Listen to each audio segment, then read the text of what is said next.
غنحضر معكم كريم ولا اروع بمكون موجود في كل بيت وفي كل مطبخ. فقط ما عليك غير تبعي معايا الفيديو، تبعي معايا الخطوات، غتحصلي على كريمه اكثر من رائعه كتزيل التجاعيد، البقع الداكنه، تسبغات، ترحب شباب الناس اللي عندهم البشره اللون ديالها ما موحدش. هاد الوصفه هذه عجيبه جدا، الفرق كيبدا يبان لكم من الاسبوع الاول، كتشوفوا فرق جدا واضح. كذلك تبييض وتفتيح لون البشره، كتستاهل منكم اللايكات ديالكم والتشجيعات ديالكم. بغينا الفيديو يوصل اكبر عدد من اللايكات باش يوصل اكبر عدد من الناس وكلشي يستافد اكيد فضلا وليس امرا. وهاد الوصفه هذه جربوها البنات على ضمانتي الشخصيه، ورجعوا عندي التعاليق وقولوا لي رايكم فيها وشهاده حق فيها، كيف ما جميع الوصفات اللي اللهم لك الحمد كنشارك معكم في القناه. حبيبتي دابا غندوزو نشال مكونات الوصفه مع طريقه التحضير. على بركه الله حبيبتي غنبداو في مكونات الوصفه وطريقه التحضير ديالها. اول مكون عندنا اللي هو الثوم الاحمر. ما تستعملوش الثوم الاخر، استعملوا هذا الثوم الاحمر. علاش؟ لانه غني جدا بالفيتامينات، جميع فيتامينات بي 5 بي 6 بي 7، تبارك الله ما شاء الله، مغذي للبشره واكثر من رائع. والثوم غنديروه بواحد الطريقه زوينه في البشره، يعني ما غنستعملوش هكا الثوم نيشان على البشره، غادي نستعملوا معكم في هذه الوصفه هذه اولا في هذا الكريم هذا بواحد الطريقه اللي هي جدا جدا رائعه. داكشي علاش كنقول لكم الوصفه ديال اليوم كتستاهل منكم اللايكات ديالكم والتشجيعات ديالكم كيف ما العاده فضلا وليس امرا. بغينا هذا الفيديو يوصل اكبر عدد من الناس باش كلشي يستافد ان شاء الله وتعم الافاده للجميع. اول حاجه غادي ناخذ 3 ديال الفصوص ديال الثوم. بالنسبه لهاد الوصفه هذه صالح الناس اللي عندهم التجاعيد، والناس كذلك اللي عندهم الحبوب في البشره ديالهم، واللي عندهم الناس اللي عندهم تسبغات في البشره ديالهم، اللي عندهم الكلف، عندهم اثار الشمس للبشره ما موحدش اللون ديالها، والخطوط كذلك ديال التجاعيد والشيخوخه المبكره. راه وصفه اكثر من رائعه ومتكامله ممكن يستعملها اي واحد. غادي ناخذ 3 فصوص من الثوم ونحيدوا لهم القشور ديالهم بهذا الشكل هذا. وكيف ما كنقولوا كنعاود تستعملوا الثوم الاحمر اللي هو مهم جدا لصحه البشره، غني جدا بالفيتامينات. ناخذوا هنا كاسرونه اولا شي قدر فاش غادي نطبخ هاد 3 فصوص ديال الثوم بحال هكا، غنضيفهم هنا وغادي نضيف كاس كبير ديال الماء بهذا الشكل هذا، وغنوضع هاد المحلول ديالي اولا هاد الماء هذا اللي فيه الثوم لمده تقريبا 2 ديال الدقائق فقط، يعني غير شويه يسخن معايا وطلق لي الثوم الفوائد ديالها، وغنحيدو من فوق. من بعد ما دازت تقريبا واحد 2 ديال الدقائق صافي، بما هاد الثوم هذا صافي غليا معايا مزيان وطلق لي جميع الفوائد في هذا الماء، غادي نحيد هاد الثوم. داكشي قلت لكم هاد الوصفه هذه ممتازه جدا لان غنستعملوا فيها فقط الماء ديال الثوم، ما غنستعملوش فيها الثوم يعني نيشان على البشره، غنستعملوا الماء ديال الثوم كيكونوا فيه جميع الفوائد، وكذلك معقم ومطهر رائع للبشره. معروف على الثوم رائع في التعقيم وكيسد المسام، كذلك الناس اللي عندهم المسام مفتوحين. غادي نستعمل هنا ثاني مكون اللي هو المايزينا او نشا الذره، حتى هي رائعه جدا في تبييض البشره وتوحيد لون البشره وازاله البقع الداكنه، ولكن ما غاديش نستعمل المايزينا نيشان هنايا في الماء باقي سخون حيت غتعجن وغتكور معايا. ضروري ما غادي نجيب هنا واحد الجبانيه درت فيها شويه ديال الماء بارد، هذا ماشي الماء سخون، باش ندوبها عاد نوضعها هنايا كيف ما قلت لكم باش ما تكورش معاكم. تقريبا جات واحد المعلقه كبيره عامره ديال بحال شويه ديال المايزينا، وغادي نخلط مزيان في هذا الماء حتى غيذوب معايا دغيا، كتذوب في الماء بارد بحال هكا صافي. من بعد ما دابت معايا هنا المايزينا غادي نضيفها هنا. شوف دابا ملي كنضيفها ما غتكور معايا ما حتى شي حاجه. وغادي نضيف المكون الاخر اللي هو كذلك نيدو اولا حليب مجفف، حليب بودره رائع جدا. هذا المكون هذا ما احتاجش نهضر عليه، لا عندكم اي حليب في بلاصه هذا استعملوه، المهم يكون حليب مجفف اللي نتوما كيلائم البشره ديالكم. الناس اللي خارج المغرب مثلا وما كانش عندكم نيدو، واخا دابا نيدو راه كاين في جميع انحاء العالم، الا ما كانش عندكم عوضوه باي حليب مجفف.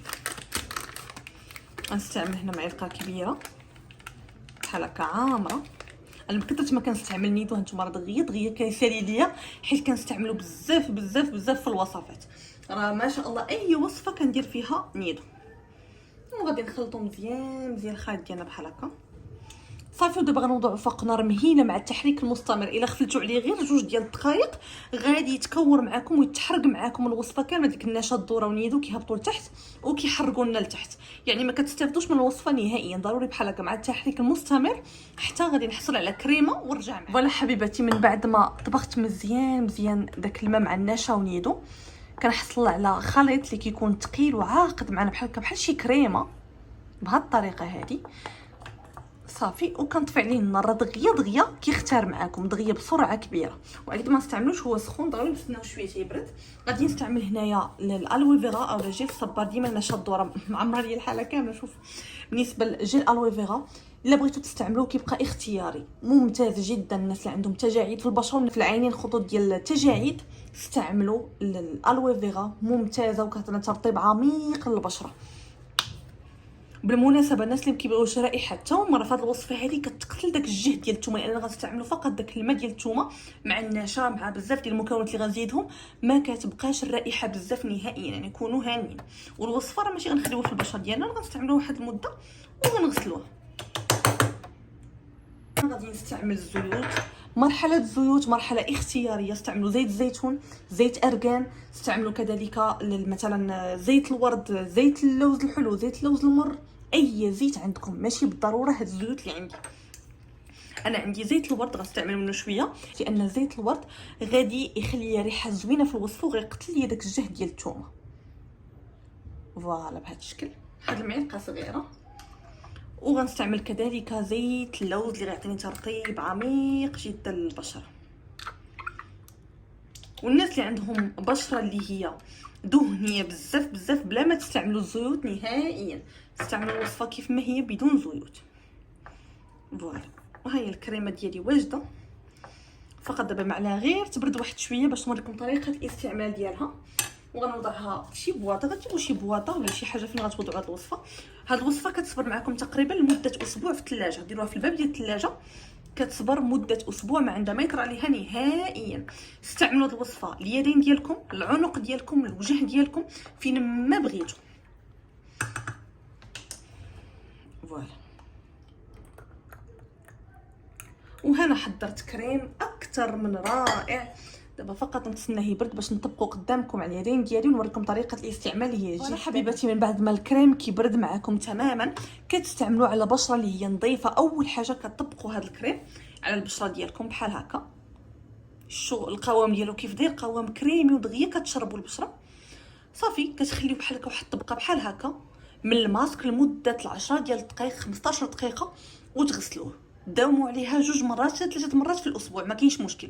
والناس اللي عندهم بشره حساسه بزاف، لان الناس اللي عندهم بشره حساسه راه واخا تمشي اختي عند الطبيب ديال الجلد غيعطيك يعني برودوي من الفارماسيان، غتمشي تاخديه من لا فارماسي وغتستعمليه على وجهك وغيدير لك حساسيه. راه معروفه هاد القضيه، ماشي مساله الوصفه اللي غديك حساسيه، كتكون البشره حساسه جدا، يعني ممكن ديري شي حاجه دي بسيطه وتحسس لك.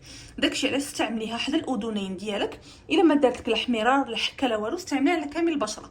هادشي بالنسبه للناس اللي عندهم بشره مفرطه الحساسيه يعني بزاف. والناس اللي عندهم بشره عاديه، بشره مختلطه كذلك، الناس اللي عندهم بشره دهنيه او لا جافه يستعملوها جميع انواع البشره، لان فيها الزيوت، فيها النشا، فيها بزاف المكونات اللي هما كيفيدوا البشره ديالنا. بالنسبه لهاد الوصفه كيف ما قلت لكم، الناس اللي عندهم تجاعيد، بقع داكنه، تصبغات يستعملوها. وقراو على هاد الوصفه مكون بمكون باش تعرفوني هاد الوصفه هذه كيفاش دايره. رائعه جدا من مكوناتها، يعطيكم الخبر كيف ما كنقول. فوالا حبيباتي، كنتمنى ان شاء الله هاد الفيديو اليوم ينال الاستحسان ديالكم، ونتلاقاو فيديو جاي بخير وعلى خير. بوسه كبيره لكم، باي باي.